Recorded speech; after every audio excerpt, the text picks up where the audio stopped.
Our Mutual Friend by Charles Dickens. Book 2, Birds of a Feather.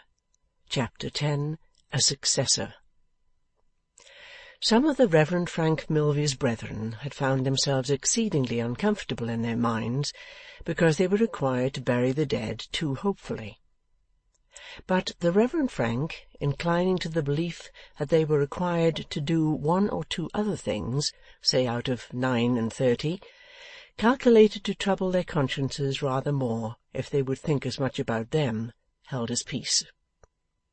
Indeed, the Reverend Frank Milvy was a forbearing man, who noticed many sad warps and blights in the vineyard wherein he worked, and did not profess that they made him savagely wise. He only learned that the more he himself knew, in his little limited human way, the better he could distantly imagine what omniscience might know. Wherefore, if the Reverend Frank had had to read the words that troubled some of his brethren, and profitably touched innumerable hearts, in a worse case than Johnny's, he would have done so out of the pity and humility of his soul. Reading them over Johnny, he thought of his own 6 children, but not of his poverty, and read them with dimmed eyes. And very seriously did he and his bright little wife, who had been listening, look down into the small grave, and walk home arm in arm. There was grief in the aristocratic house, and there was joy in the bower. Mr Wegg argued, if an orphan were wanted, was he not an orphan himself, and could a better be desired? And why go beating about Brentford bushes, seeking orphans forsooth, who had established no claims upon you, and made no sacrifices for you, when here was an orphan ready to your hand, who had given up in your cause Miss Elizabeth, Master George, Aunt Jane, and Uncle Parker? Mr Wegg chuckled, consequently, when he heard the tidings. Nay, it was afterwards affirmed by a witness who shall at present be nameless, that in the seclusion of the bower he poked out his wooden leg, in the stage ballet manner, and executed a taunting or triumphant pirouette on the genuine leg remaining to him. John Rokesmith's manner towards Mrs Boffin at this time was more the manner of a young man towards a mother than that of a secretary towards his employer's wife. It had always been marked by a subdued affectionate deference that seemed to have sprung up on the very day of his engagement. Whatever was odd in her dress or her ways had seemed to have no oddity for him. He had sometimes borne a quietly amused face in her company, but still it had seemed as if the pleasure her genial temper and radiant nature yielded him could have been quite as naturally expressed in a tear as in a smile. The completeness of his sympathy with her fancy for having a little John Harmon to protect and rear he had shown in every act and word, and now that the kind fancy was disappointed, he treated it with a manly tenderness and respect for which she could hardly thank him enough. "But I do thank you, Mr Rokesmith," said Mrs Boffin, "and I thank you most kindly. You love children?" "I hope everybody does." "They ought," said Mrs Boffin, "but we don't all of us do what we ought, do us?" John Rokesmith replied, "Some among us supply the shortcomings of the rest. You have loved children well, Mr Boffin has told me." "Not a bit better than he has, but that's his way. He puts all the good upon me. You speak rather sadly, Mr Rokesmith." "Do I?" "It sounds to me so. Were you one of many children?" He shook his head. "An only child?" "No, there was another, dead long ago." "Father or mother alive?" "Dead." "And the rest of your relations?" "Dead, if I ever had any living. I never heard of any." At this point of the dialogue, Bella came in with a light step.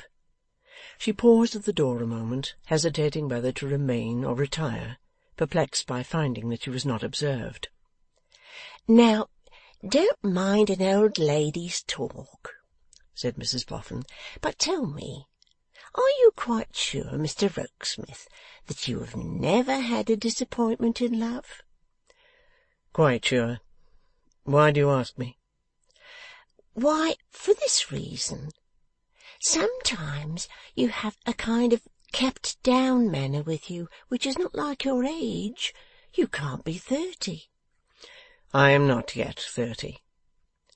Deeming it high time to make her presence known, Bella coughed here to attract attention, begged pardon, and said she would go, fearing that she interrupted some matter of business. "Oh, no, don't go," rejoined Mrs Boffin, "because we are coming to business, instead of having begun it, and you belong to it as much now, my dear Bella, as I do. But I want my Noddy to consult with us. Would somebody be so good as to find my Noddy for me?"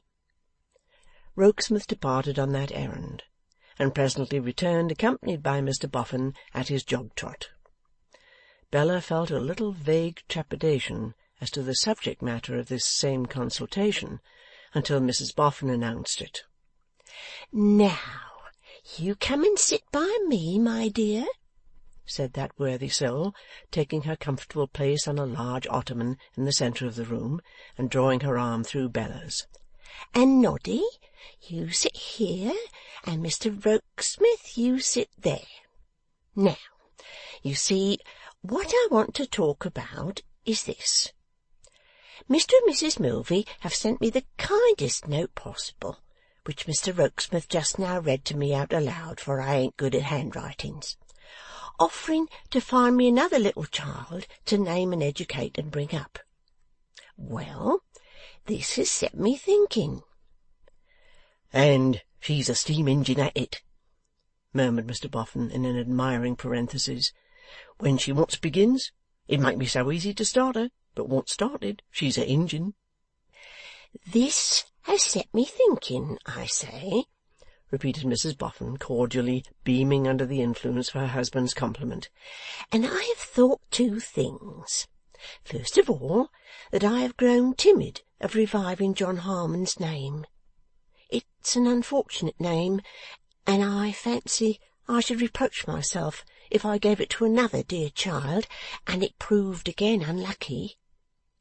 "Now, whether," said Mr Boffin, gravely propounding a case for his secretary's opinion, "whether one might call that a superstition?"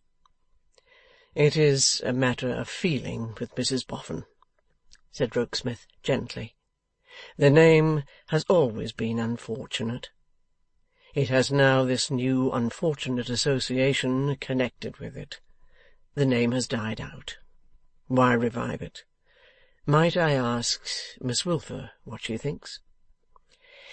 "It has not been a fortunate name for me," said Bella, colouring, "or at least it was not until it led to my being here, but that is not the point in my thoughts. As we had given the name to the poor child, and as the poor child took so lovingly to me, I think I should feel jealous of calling another child by it. I think I should feel as if the name had become endeared to me, and I had no right to use it so." "And that's your opinion," remarked Mr Boffin, observant of the secretary's face, and again addressing him. "I say again, it is a matter of feeling," returned the secretary. "I think Miss Wilfer's feeling very womanly and pretty."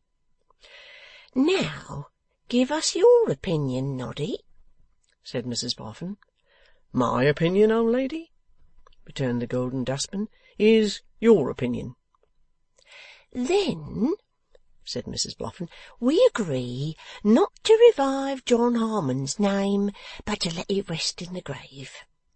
It is, as Mr Rokesmith says, a matter of feeling. But, law, how many matters are matters of feeling! Well, and so I come to the second thing I've thought of. You must know, Bella, my dear, and Mr Rokesmith, that when I first named to my husband my thoughts of adopting a little orphan boy in remembrance of John Harmon, I further named to my husband that it was comforting to think that how the poor boy would be benefited by John's own money, and protected from John's own forlornness." "Hear, hear!" cried Mr Boffin. So she did. Encore. No, not encore, Noddy, my dear, returned Mrs Boffin, because I am going to say something else. I mean that, I am sure, much as I still mean it. But this little death has made me ask myself the question seriously whether I wasn't too bent upon pleasing myself.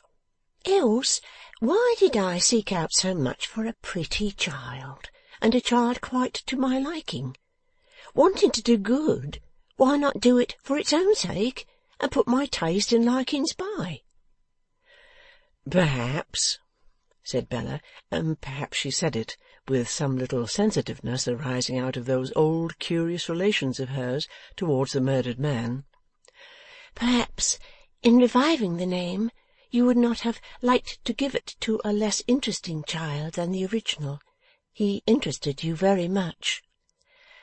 Well, my dear, returned Mrs Boffin, giving her a squeeze, it's kind of you to find that reason out, and I hope it may have been so, and indeed, to a certain extent, I believe it was so.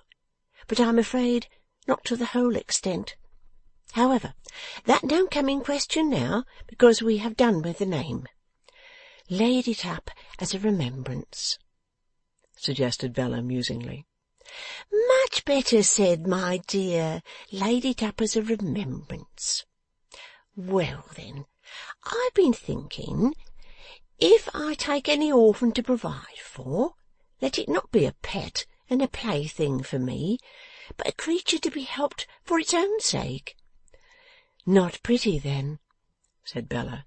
No, returned Mrs Boffin stoutly. Nor prepossessing, then, said Bella. No, returned Mrs Boffin. Not necessarily so. That's as it may happen. A well-disposed boy comes in my way, who may be even a little wanting in such advantages for getting on in life, but is honest and industrious, and requires a helping hand, and deserves it. If I am very much in earnest, and quite determined to be unselfish, let me take care of him. Here the footman, whose feelings had been hurt on the former occasion, appeared, and crossing to Rokesmith, apologetically announced the objectionable Sloppy. The 4 members of council looked at one another and paused. "Shall he be brought here, ma'am?" asked Rokesmith. Yes, said Mrs Boffin, whereupon the footman disappeared, reappeared presenting Sloppy, and retired, much disgusted. The consideration of Mrs Boffin had clothed Mr Sloppy in a suit of black, on which the tailor had received personal directions from Rokesmith to expend the utmost cunning of his art with a view to the concealment of the cohering and sustaining buttons. But so much more powerful were the frailties of Sloppy's form and the strongest resources of tailoring science, that he now stood before the council a perfect Argus in the way of buttons, shining and winking and gleaming and twinkling out of 100 of those eyes of bright metal at the dazzled spectators. The artistic taste of some unknown hatter had furnished him with a hatband of wholesale capacity, which was fluted behind, from the crown of his hat to the brim, and terminated in a black bunch, from which the imagination shrunk discomforted, and the reason revolted. Some special powers with which his legs were endowed had already hitched up his glossy trousers at the ankles, and bagged them at the knees, while similar gifts in his arms had raised his coat-sleeves from his wrists and accumulated them at his elbows. Thus set forth, with the additional embellishments of a very little tail to his coat and a yawning gulf at his waistband, Sloppy stood confessed. "And how is Betty, my good fellow?" Mrs Boffin asked him. "Thank ye, mum," said Sloppy. "She do pretty nicely, and sending her duty, and many thanks for the tea, and all the favours, and wishing to know the family's healths." "Have you just come, Sloppy?" "Yes, mum." "Then you have not had your dinner yet?" "No, mum, but I mean to. For I ain't forgotten your handsome orders. I was never to go away without having had a good 'un off of meat and beer and pudding. Oh no, there was 4 of 'em, for I reckoned them up when I had 'em. Meat 1, beer 2, vegetables 3, and which was 4? Oh, why, pudding, he was 4. Here Sloppy threw his head back and opened his mouth wide and laughed rapturously. How are the 2 poor little minders? asked Mrs Boffin. Striking right out, mum, and coming round beautiful. Mrs Boffin looked on the other 3 members of council, and then said, beckoning with her finger, Sloppy? Yes, mum. Come forward, Sloppy. Should you like to dine here every day? Off of all 4 on 'em, mum? Oh, mum. Sloppy's feelings obliged him to squeeze his hat and contract one leg at the knee. Yes, and should you like to be always taken care of here, if you were industrious and deserving? Oh, mum. But there's Mrs Higgin, said Sloppy, checking himself in his raptures, drawing back and shaking his head with very serious meaning. There's Mrs Higden. Mrs Higden goes before all. None can ever be better friends to me than Mrs Higden's been, and she must be turned for, must Mrs Higden. Where would Mrs Higden be if she warn't turned for?